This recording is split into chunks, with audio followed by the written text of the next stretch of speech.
Coal as a percentage of electricity in the U.S. is about 50% of the total, and so it's the workhorse of baseload generation in the United States. How does that look globally?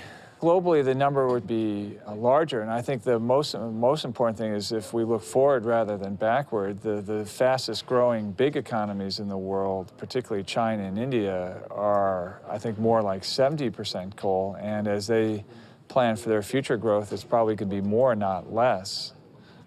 My view on coal, I'm a bit nuanced on coal, and I would say I'm a raging moderate on most things. Yeah. The idea, for instance, that you get from the far left of the energy spectrum in the United States that this country could power itself exclusively by renewables, mainly wind and solar, you know, is a fanciful dream. But I do think that if you add nuclear and natural gas into the mix, it's conceivable, if the country set as a national priority getting rid of coal, that 30 years from now we could have no coal generation in this country at all.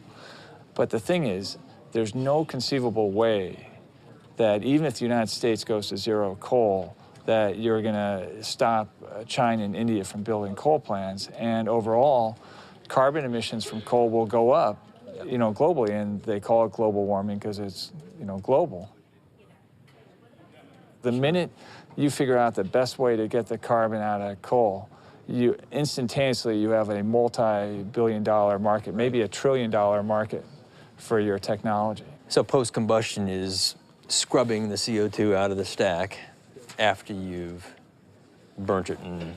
Scrubbing, capturing, getting it embedded in something. I mean, you know, one idea obviously is to create a pure carbon stream, separating it from the flue gas, and then geological sequestration underground.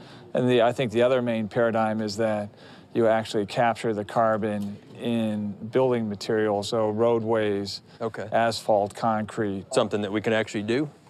I think that we could be going there, but you need a price on carbon because the free market capitalist system that we work with, it doesn't solve for things that have no price associated with it.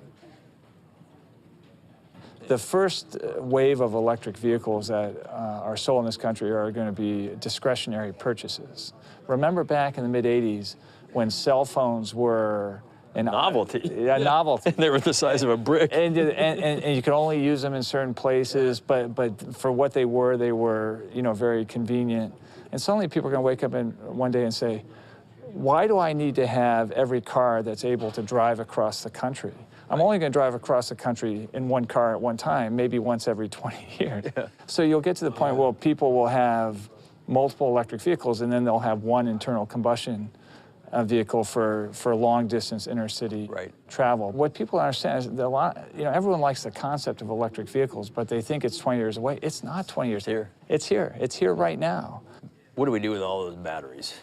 First of all, I'm pretty sure that these batteries are going to be subject to a high degree of recycling. Initially, they're saying that they think the battery life is going to be 5, 6, 7 years. Right. And then the battery will still have a lot of use as a battery. It just won't have the performance characteristics that are sufficient to make it in cars. Smart meters, I think, go through 3 stages of evolution. First, it's a source of information about electricity. I don't think anyone wants to pay for that. Second stage, you get smart meters that can turn on and off things at your house. Okay. Better. With or without you? Yeah, with or without you, on their own. But then where smart meters really hum is with the electric vehicle. If we had 4 million cars in the Houston area, if 1 million of them were electric cars, that's 1 million batteries that are sitting tethered to the grid for 22 hours a day. If at 3 o'clock in the afternoon, the meter tells that car that the grid is overloading from the air conditioning load, then that car can do one of 2 things. If it's in its home garage, and this is what I think is very practical, it basically, it takes the house off the grid. Okay. And it runs the electricity in the house, the refrigerator, the air conditioner, off the battery of the car.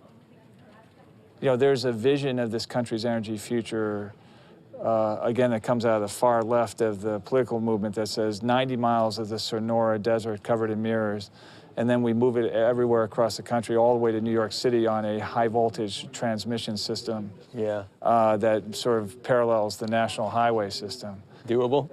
Not doable, not realistic, not going to happen. While I may not believe that you can bring solar thermal power from Arizona to New York City, I may believe that you can bring solar thermal power by high voltage transmission lines to Los Angeles.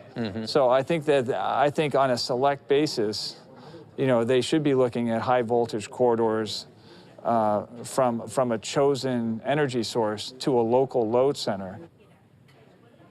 So I don't believe in one national grid, but I do believe that there needs to be strengthening of the high voltage system, mainly to bring large-scale nuclear baseload power from the sites where you can site nuclear to the local load centers. What I call the pragmatic wing of the environmental movement, and Environmental Defense Fund is certainly one of the leaders in that area.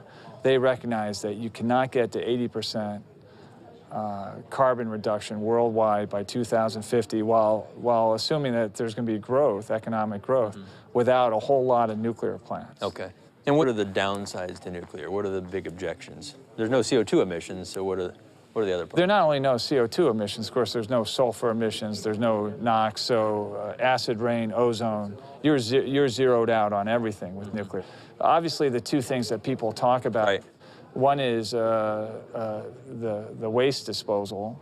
And I would say, you know, we've got this solution that's good for 100 to 200 years, dry cask storage. Let's use it, because we don't have 50 to 100 years to solve the global warming problem. So the second question, nuclear proliferation, is the United States went down the path of using low enriched uranium in American nuclear plants because it was difficult to turn that type of fuel into bomb material. I mean, if you think where the world is today since the 1970s, all sorts of countries have nuclear weapons, first of all. And there's all sorts of fissile material that's coming out of the old Soviet Union. There was an article in Time magazine today that says, I think there's more than 1,000 pounds of bomb-grade uranium or plutonium in Kazakhstan.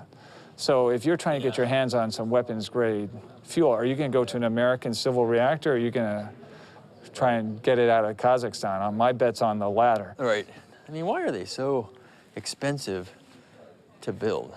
Well, I think there are a couple of things. One is, I mean, the price tag for a nuclear plant is enormous because the plants themselves are enormous. Second is, if you saw the quality and the redundancy that goes into a nuclear plant in terms of the design and the fail-safe systems, you would be very much comforted. But the third thing, and this is the good news, is that having not built a nuclear plant in this country for 30 years, the first ones that get built, first of all, they'll have to rely on importation of a lot of key equipment. And of course, everything's be done for the first time in terms of resurrecting the supply chain. As if we build actually a wave of nuclear plants, you can see the cost coming down. And I've heard estimates of the overall cost for new nuclear construction coming down by 30 or 40%. Really? If we start building... just the economies of scale? Economies of scale. Natural gas is the fossil fuel that environmentalists love to love because it's cleaner than coal, and it doesn't have the sort of scary issues that some people think surround nuclear power, and it's more domestic, so you're not sending hundreds of billions of dollars overseas to pay for natural gas. And so natural gas is a key part of the mix, but there are a couple cautionary notes here. First of all, if we go to an electricity system that's totally dependent on natural gas, we've really traded our addiction for oil to an addiction for natural gas. And so while natural gas is a key part of the mix, it's not in anyone's interest for it to be the whole mix. The second thing is, if you consider environmental considerations, from a greenhouse gas perspective, from a carbon perspective, natural gas is twice as clean as coal. But as I mentioned earlier, if we have to get to 80% down by 2050, then it's not good enough for the power industry to switch to natural gas and take its share from 38% to 19%. We got to go to zero, and zero is nuclear, wind, solar.